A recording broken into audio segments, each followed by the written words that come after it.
రైతాంగానికి 1 కోటి ఎకరాలు మాగాని 1 కోటి ఎకరాలు సాగు చేసేదానికి అనేక ప్రాజెక్టులు నిర్మాణం చేసినటువంటి దాంట్లో దేవదుల ప్రాజెక్టు కూడా ఒకటి. ఆ దేవదుల ప్రాజెక్టు మేము 90% పూర్తి చేస్తే 10% కూడా పూర్తి చేయని నిస్సాయ స్థితిలో ఈ రేవంత్ ప్రభుత్వం ఉంటే వారిని తట్టి లేపేదానికి మొన్న దేవనపేటలో ఉన్నటువంటి ఈ పంప్ హౌస్కు సందర్శించడం జరిగింది. అంతకుముందు ఉత్తమ్ కుమార్ రెడ్డి నేతృత్వంలో మంత్రులు వచ్చి దేవనపేట పంప్ హౌస్కి వచ్చి ఇక్కడనే నిద్రపోతాం, ఇక్కడనే పంపులు చాలు చేస్తాం, ఇక్కడనే మోటార్లు బిగిస్తాం, ఇక్కడి నుంచే మరి సాగునీరు అందిస్తామని చెప్పి ప్రగల్భాలు పలికి మరి వెనువెంటనే గాలిలో వచ్చి గాలి మాటలు చెప్పి పోవడం జరిగింది. ఆనాటి నుంచి నేటి వరకు కూడా ఖరాబ్ అయినటువంటి మోటార్లు బాగు కాలేదు.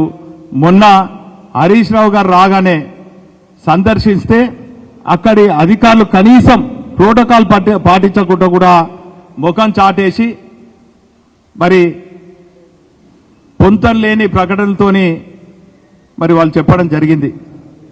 దీనికి భయపడి రేవంత్ రెడ్డి ఉలికిపడి వెనువెంటనే నిన్న దేవదుల ప్రాజెక్టు కోసం సందర్శించి మళ్ళా మాయ మాటలు చెప్పి మళ్ళా ఉడాయించినటువంటి పరిస్థితి మనం చూస్తున్నాం. ఈరోజు నిజంగా కూడా చెప్పానంటే ఆ రోజు రేవంత్ గారి గురువైనటువంటి చంద్రబాబు గారు 2001లో కేసీఆర్ గారు తెలంగాణ ప్రజల ఆకాంక్ష నెరవేర్చాలి, తెలంగాణ సాధించాలని త్యాగాల పునాది పైన 2001లో టీఆర్ఎస్ పార్టీ స్థాపిస్తే ఆ భయానికి రేవంత్ గురువైనటువంటి చంద్రబాబు వెనువెంటనే అక్కడికి గాలిలో వచ్చి గాలి మేడలు కట్టినట్టు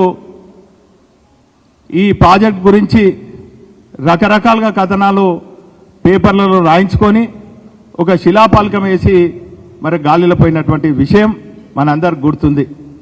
అది కేవలం కేసీఆర్ భయంతో తెలంగాణ ఉద్యమ భయానికి ఆ రోజు రేవంత్ గురు చంద్రబాబు చేసిన కథ మనం చూసినాం.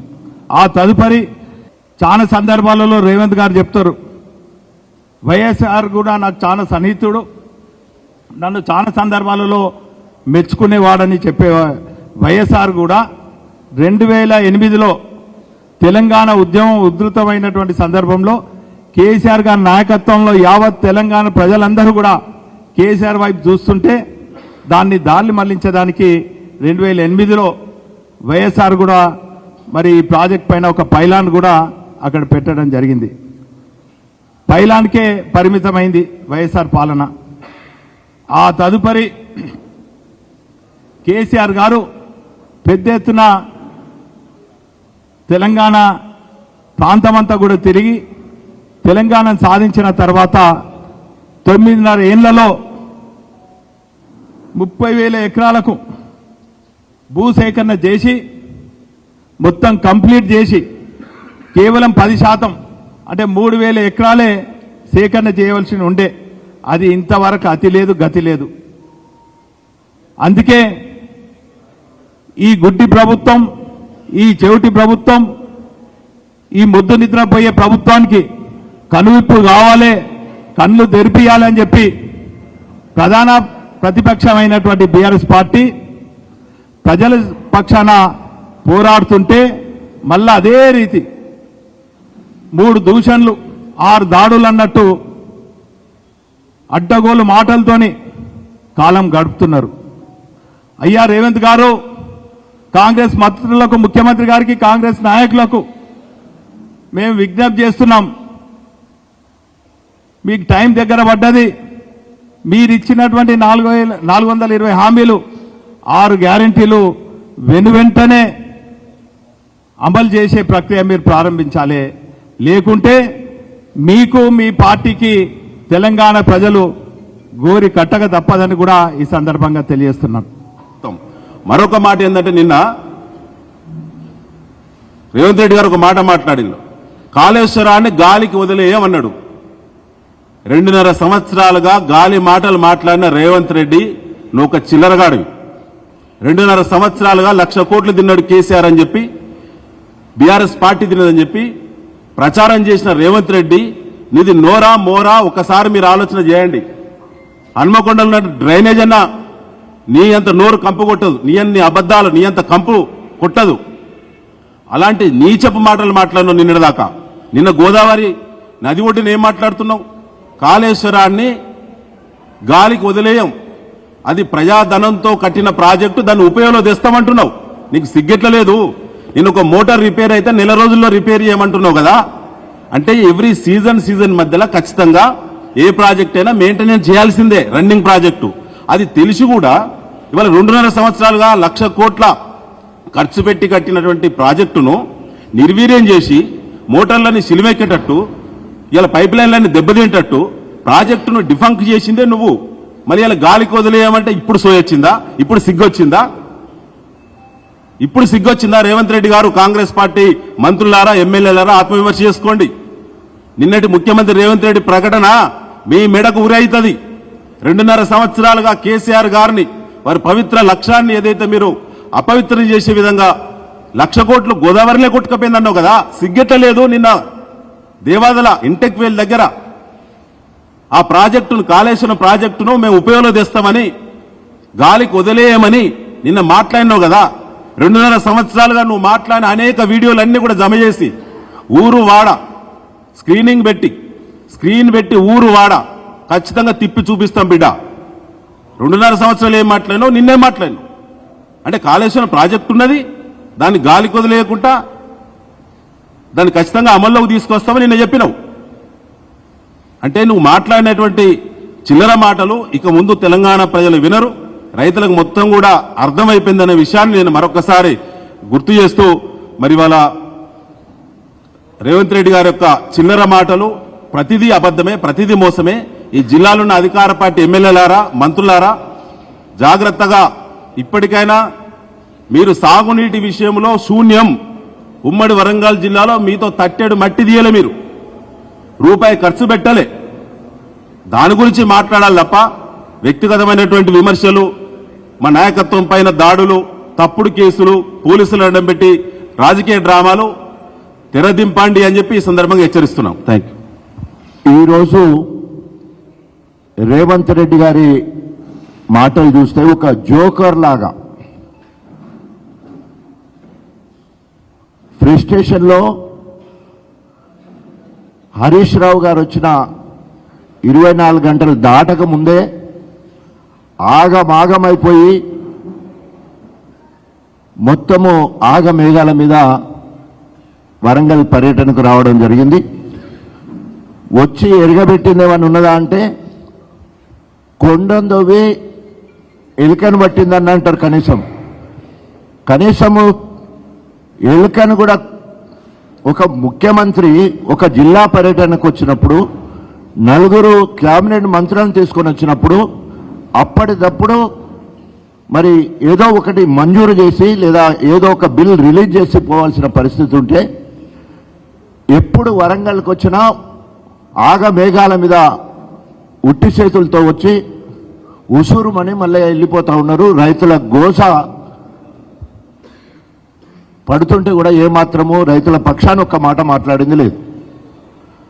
గతంలో వేసవి కాలంలో పంటలన్నీ ఎండిపోతున్నాయి. రాష్ట్ర ప్రభుత్వానికి నీటిని విడుదల చేసే విషయంలో ఎలాంటి ప్రణాళిక లేదు, అంచనాలు లేవు, పాబందీ చేయలేదు. ఎక్కడికక్కడ 1000 ఎకరాలు ఎండిపోతున్నాయి అని జిల్లా కేంద్రాల్లో ధర్నా చేస్తే ఆగమేఘాల మీద బట్టి విక్రమార్క ఆధ్వర్యంలో 6 కేబినెట్ మంత్రులు సమ్మక్క సారాలమ్మ బ్యారేజ్ దగ్గరకు వచ్చి దాన్ని పరిశీలించినట్టు చేసుకొని అప్పుడు కూడా 39 kV 11 kV ఒక సబ్స్టేషన్కు శంకుస్థాపన చేసిపోయిల్లు. 6 కేబినెట్ మంత్రులు శంకుస్థాపన చేయడానికి జల విద్యుత్తును అక్కడి నుంచి ప్రొడక్షన్ కోసము దానికి శంకుస్థాపన కోసం 6 మంత్రులు వచ్చారు. మళ్ళీ ఇప్పుడు 9 నెలల తర్వాత మళ్ళా 4 మంత్రులు పోయి అక్కడ ఆంధ్రకు విచ్చలవిడిగా నీళ్లు తీసుకుపోతా ఉంటే ఎక్కడ తెలంగాణ రైతులు తిరగబడతారని చెప్పేసి అప్పటిదప్పుడు కిందికి నీటిని బంద్ చేసి దేవాదుల పంపకు సంబంధించిన 6 మోటార్లను బంద్ చేసి నీళ్ళని విచ్చలవిడిగా ఆంధ్రకు తరలిస్తూ ఉంటే మంత్రులు పోయినాక కూడా అట్లే ఉంటుందని చెప్పేసి ఎక్కడ బయటకు వస్తుందని చెప్పేసి కిందికి పోయే నీటిని ఆఫ్ చేయడం జరిగింది. పోనీ ఏదన్నా సాధించిందా అంటే ఏదన్నా ఒకటి రైతుల పక్షాన మాట్లాడిపోతారా అంటే 2027 డిసెంబర్ అని చెప్పేసి దీర్ఘకాలిక ప్రణాళిక వెంటనే ఎమర్జెన్సీగా ఏమన్నా చేసిందా అంటే ఇప్పటి వరకు 2 సంవత్సరాల 2 నెలల కాలంలో 1 ఎకరా ల్యాండ్ను ఎక్వైర్ చేయలేదు. 33,000 ఎకరాల భూమిని భూసేకరణ చేయవలసి ఉంటే 30,000 ఎకరాలు కేసీఆర్ ఆధ్వర్యంలో పూర్తి చేసి 3,000 ఎకరాల భూమిని సేకరిస్తే దాదాపు 2,75,000 ఎకరాలకు సాగునీరు అందించే పరిస్థితి ఉన్నది. దాదాపు సంవత్సరం కింద దేవాదుల దగ్గర 3 మోటార్లు 30,000 మెగావాట్స్ సంబంధించిన 3 మోటార్లు దాన్ని స్టార్ట్ చేస్తారని మేఘాల మీద మేము ధర్నాలు చేస్తూ ఉంటే 6th ప్యాకేజ్కి సంబంధించిన 3rd ఫేజ్ 6th ప్యాకేజ్ సంబంధించిన పనులు వెంటనే ప్రారంభించాలని మేము ధర్నాలు రాస్తారోకోలు చేస్తూ ఉంటే ప్రోటోకాల్ను కూడా పట్టించుకోకుండా దేవాదుల దగ్గరికి వస్తే ఆ మోటార్లు మొరాయించేసినాయి. ఆ రాత్రంతా ఆర్ఈసీలోనే పండుకొని మరి విలాసవంతమైన గెస్ట్ హౌస్లో ఉండి ఏ రాత్రో తుస్సుమని పరారైన సంగతి. మళ్ళీ ప్రోటోకాల్ ప్రకారం మళ్ళా ఎమ్మెల్యేలను తీసుకొని మళ్ళీ వచ్చి ఆన్ చేస్తే మోటార్లు అయితే ఆన్ అయినాయి కానీ పైపులు పగిలిపోయిన పరిస్థితి. ఇప్పటి వరకు నిన్నటి వరకు కూడా హరీష్ రావు గారు వస్తున్నారని చెప్పేసి 1 పంపు మాత్రమే ఆన్ చేసిన పరిస్థితి మనం నిన్న చూసినాం. ఈరోజు ఎమ్మెల్యేలు ఏం మాట్లాడతారో మంత్రులు ఏం మాట్లాడతారో సంబంధిత ఇరిగేషన్ శాఖ మంత్రి ఉత్తమ్ కుమార్ రెడ్డి గారు ఏం మాట్లాడతారో లేదా సీఎం గారు మాట్లాడతారో పొంతలేని మాటలు మాట్లాడుతున్నారు. 2.5 సంవత్సరాల కాలంలో దేవాదుల కోసము ఎక్కడ ఒక తట్ట మట్టి తీయలేదు. అదనంగా ఎకరానికి నీళ్లు ఇవ్వలేని దౌర్భాగ్య కాంగ్రెస్ ప్రభుత్వం రైతుల పాలిటే రాక్షసుల లెక్క పంటలు ఎండిపోతా ఉంటే, కాలువలు ఎండిపోతా ఉంటే, చెర్లు ఎండిపోతా ఉంటే ఒక రాక్షసానందాన్ని పొందే పరిస్థితే కనబడతా ఉన్నది. 6th ఫేజ్ కింద ఉప్పుగల్లు రిజర్వాయర్ కింద మెయిన్ కెనాల్కి 535 కోట్ల ఎస్టిమేషన్లు పెంచి 1,001 కోట్లు మంజూరైపోయినాయని చెప్పేసిండు. ఇప్పటి వరకు 1 పైసా కూడా రాలే. 1 పైసా కూడా ఈ రోజు వరకు అదనంగా పైసా రాలేదు, పని మొదలు పెట్టలేదు, తట్ట మట్టి కూడా తీయలే. 2000